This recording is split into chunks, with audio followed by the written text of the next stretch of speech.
The Cubs salvage a split in Cincinnati. Matt's back, and maybe he could find Alexander Canario. Let's go. You are Locked On Cubs, your daily Chicago Cubs podcast. Part of the Locked On Podcast Network, your team every day.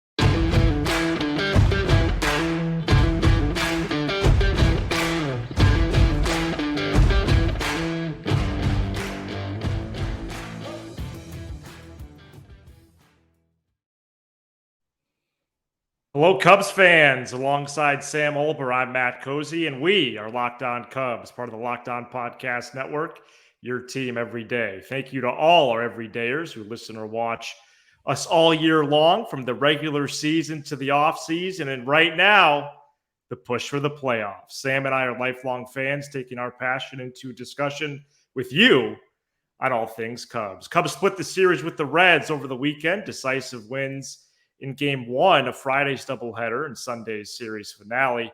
The Cubs had a one-run lead entering the ninth inning in both Game 2 of Friday's doubleheader and Saturday's game, but lost both of those games. Cubs now 73-64 on the season, and we'll update their playoff status later in the program. Sam, it's good to be back. We said 2 out of 3 against the Brewers, a split with the Reds. Right. It was a weird spot to get there, but they're still in good shape entering this big week. First of all, welcome back officially. Thank you. Glad to have you back. Glad to see you. This is a rare episode where both of our hairs just look really informed. Yeah, like your hair might win comeback player of the year if it wasn't for Bellinger. You want to know? It's so funny. I was at lunch today with my family watching the game, and my uncle's like, he has to win comeback player of the year, right? And I was like, yeah, I didn't even think of that. That's funny that you dropped that. Yeah. And it's very true. My hair is back and better than ever. Anyway, look, you said it. Going into it, I said with Nick, I would take a split. Now, you can't say you take a split when you're leading going into the ninth in both games that you lose. It's very frustrating, but they were able to get the job done. 2 out of 3 against the team from Wisconsin. Split in Cincinnati where, they just, suck down chili all the time and think that that's a good ballpark food. But I'll say this. I have one concern I want to get off my chest right now. Sure. And it's a big concern.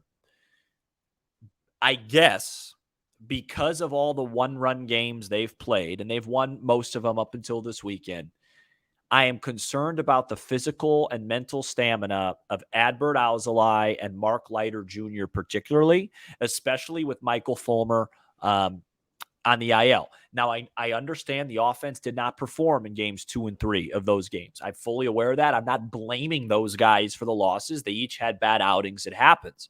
But you even heard Ross after the game Saturday night say that Leiter's gassed.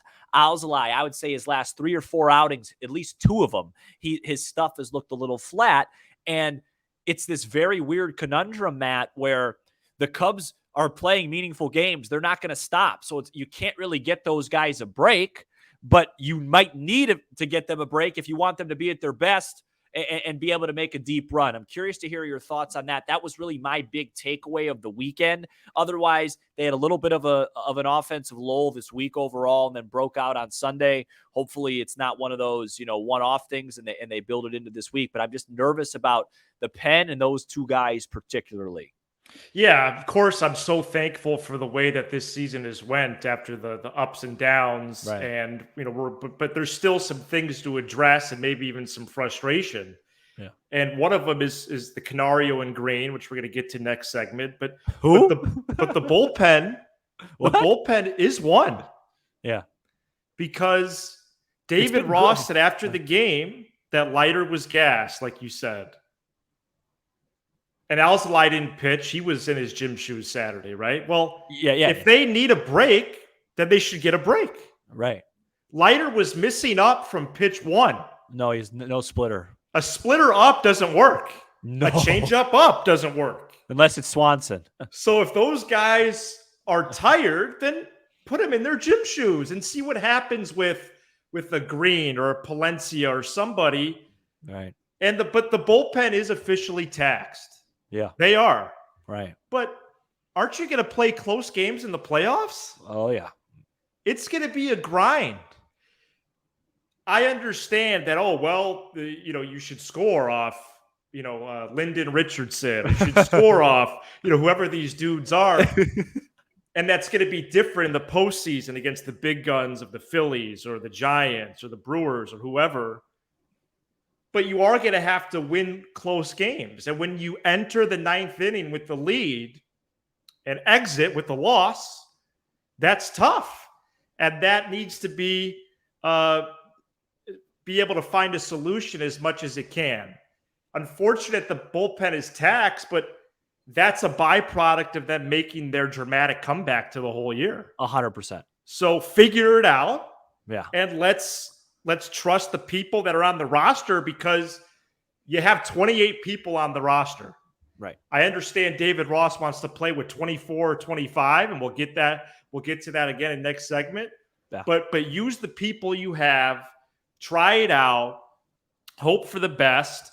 And then when those guys are rested, then they go back to the roles. Right. Well said. Well said. Maybe it's easier said than done, because I appreciate the fight. As Sunday, close game throughout, 7 runs in the 8th.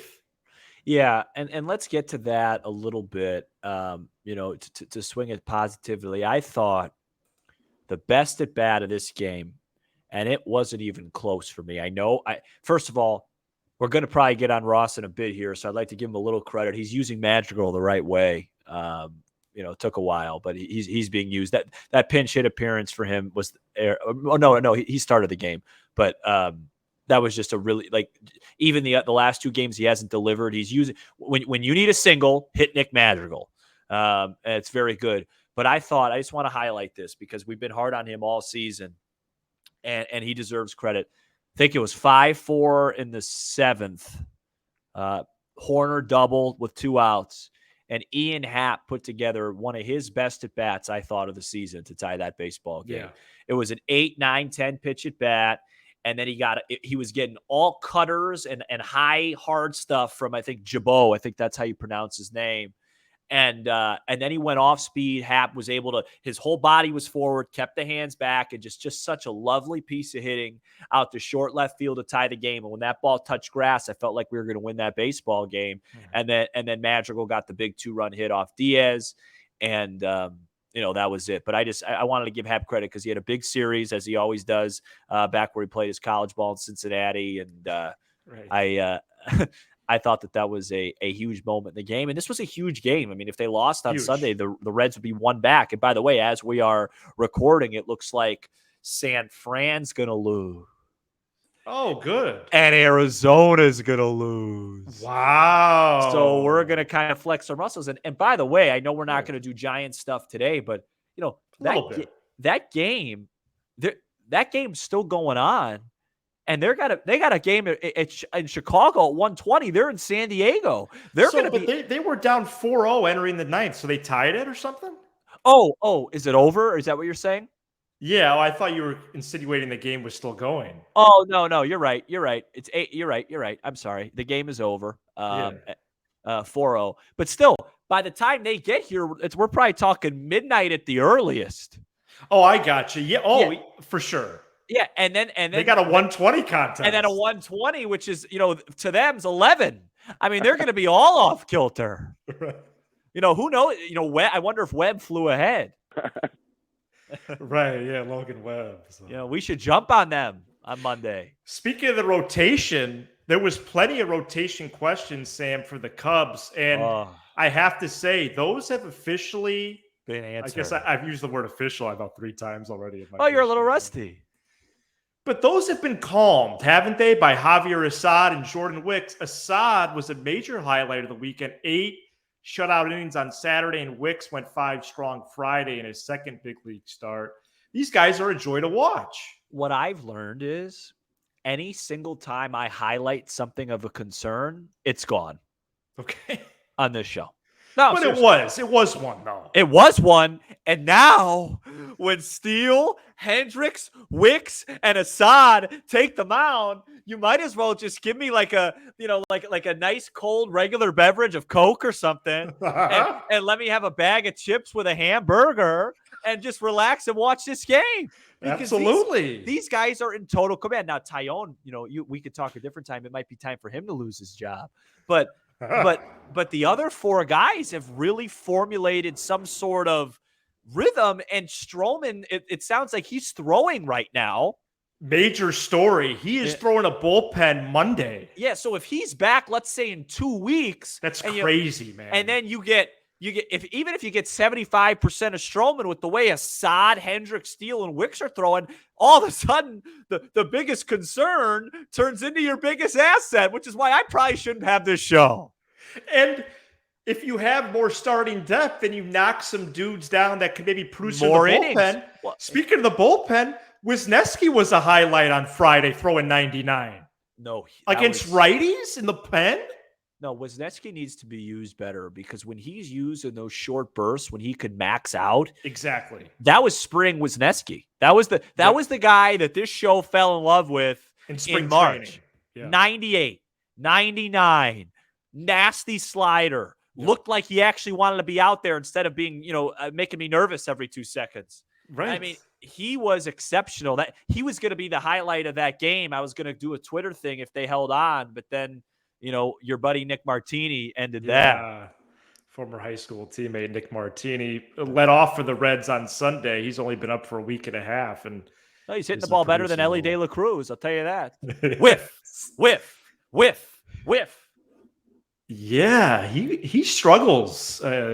He's had some growing pains, certainly. Yeah. And we talked about that on this show, by the way, as much as I like to talk about how we were wrong. We talked about these young guys in the Reds. You're right. No, that was a good call by you. They were going to fade, and they should. If we closed out one of those 2 games, they'd be long in the rear view. Right.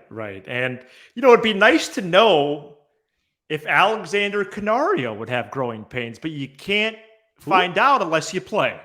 Who's that? We're going to talk about that coming up next. Today's episode is brought to you by Nutrafol. Are you tired of weakening or thinning hair? Do you want to reach your full hair potential? Leading hair growth supplement Nutrafol is the #1 dermatologist recommended hair growth supplement, clinically shown to improve your hair growth. Take the first step to visibly thicker and healthier hair with Nutrafol. For a limited time, they are offering our listeners $10 off your first month subscription and free shipping when you go to Nutrafol.com/men and enter the promo code LOCKEDONMLB. Find out why over 4,000 healthcare professionals recommend Nutrafol for healthier hair. Nutrafol.com/men.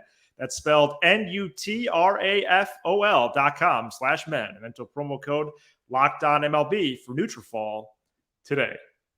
The Cubs play the Giants at 1:20 p.m. Central Monday, and you can listen to every pitch with the Cubs hometown broadcast on SiriusXM. On the SXM app, search Cubs, or tune in to channel 844 and catch the Cubs all season long on SiriusXM.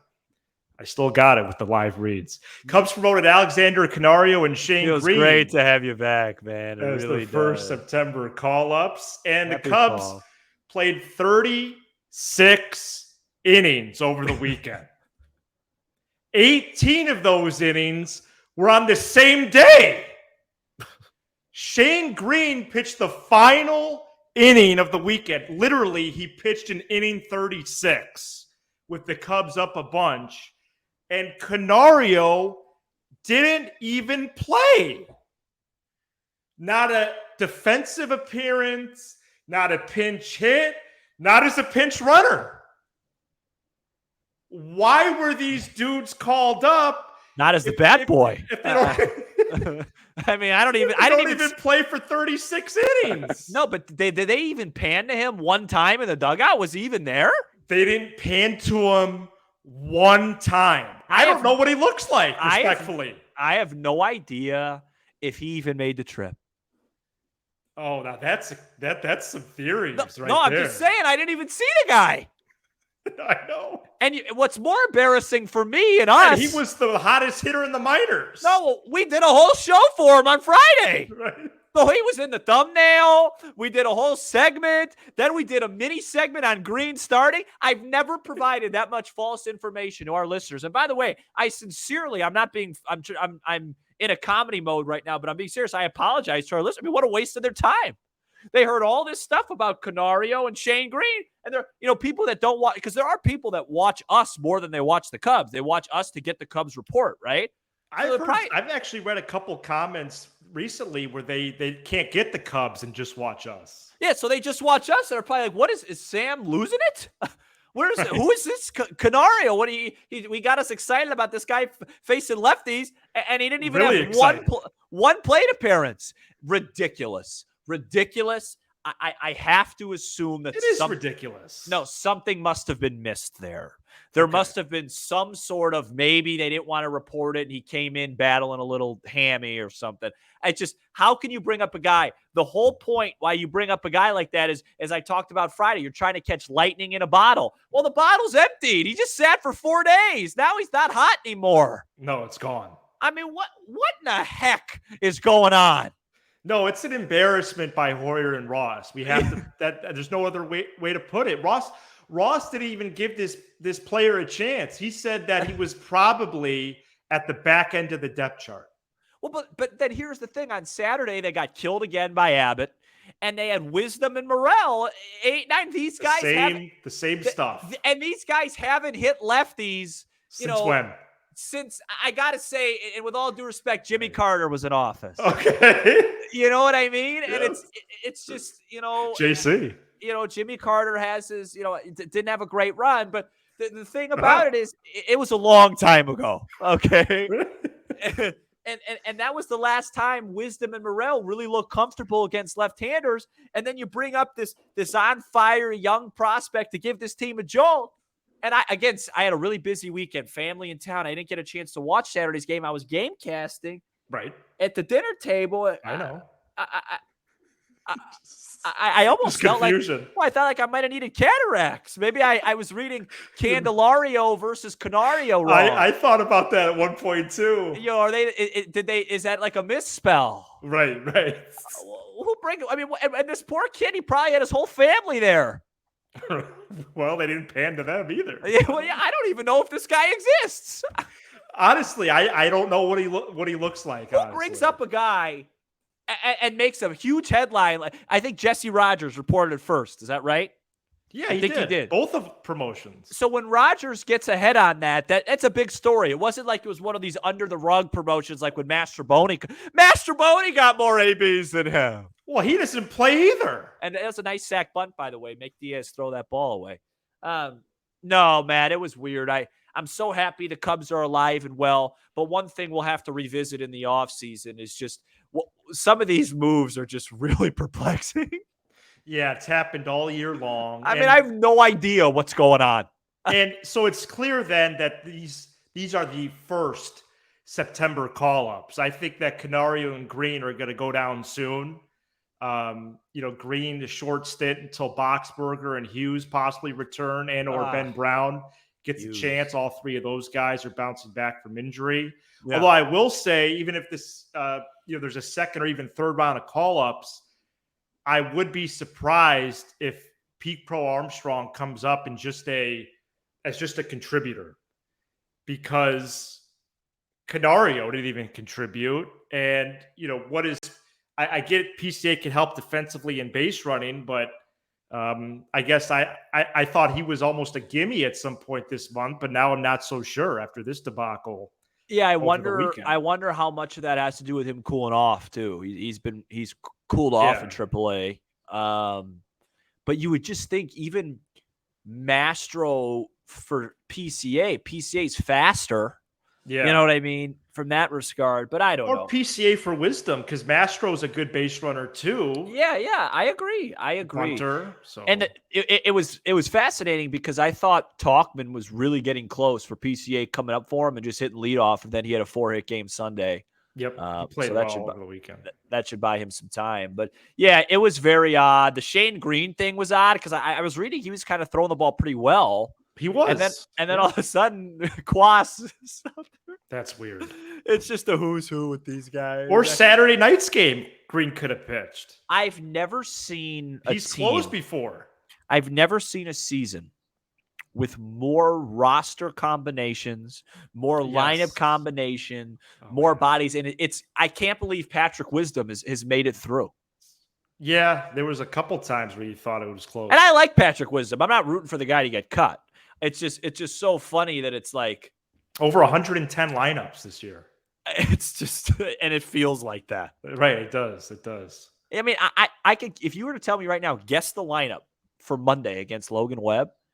I have, you know, Talkman, Horner, Happ, Bellinger, Swanson, Suzuki, Candelario, and then it's like, is it Gomes, Morel, Madrigal, Gomes? It's just, you just never know. You never know who's going to be playing.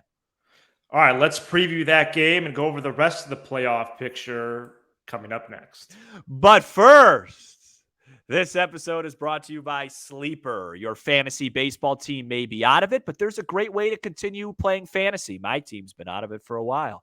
And maybe even make up for lost seasons with Sleeper's daily fantasy picks. Sleeper's offering up to 100 times payout for up to 8 pick contests. Choose as many as 8 players that you like and pick more or less on your favorite baseball stats. Horner stolen bases, Bellinger hits, steal strikeouts, and more. Use promo code LOCKEDON. You'll get up to a $100 match on your first deposit. Terms and conditions apply. See Sleeper's terms of use for details. Check out Sleeper today. The Cubs are currently on an 86-win pace with 25 games remaining. Baseball Reference puts the Cubs at an 80% chance of making the postseason.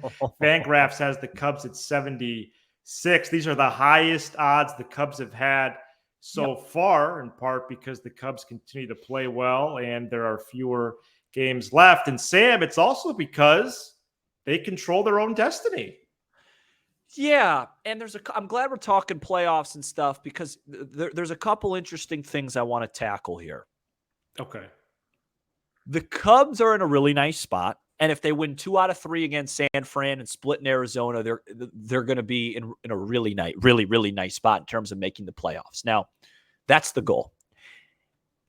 If you want to get greedy, if you find a way to win the first wild card or the division, one of those two, that's significant in the sense that you get to play at home, right? But the interesting thing is if you could find a way to win the division, or you finish in the third wild card and you were able to win your 3-game series, you play the Dodgers instead of the Braves. And I do think there's a significant gap there. Ooh, I'm going to have to maybe write that down. So that's interesting to keep tabs on. Yeah, so here, I can phrase it better than that. Right now, the Philadelphia Phillies are in first in the wild card. Yeah.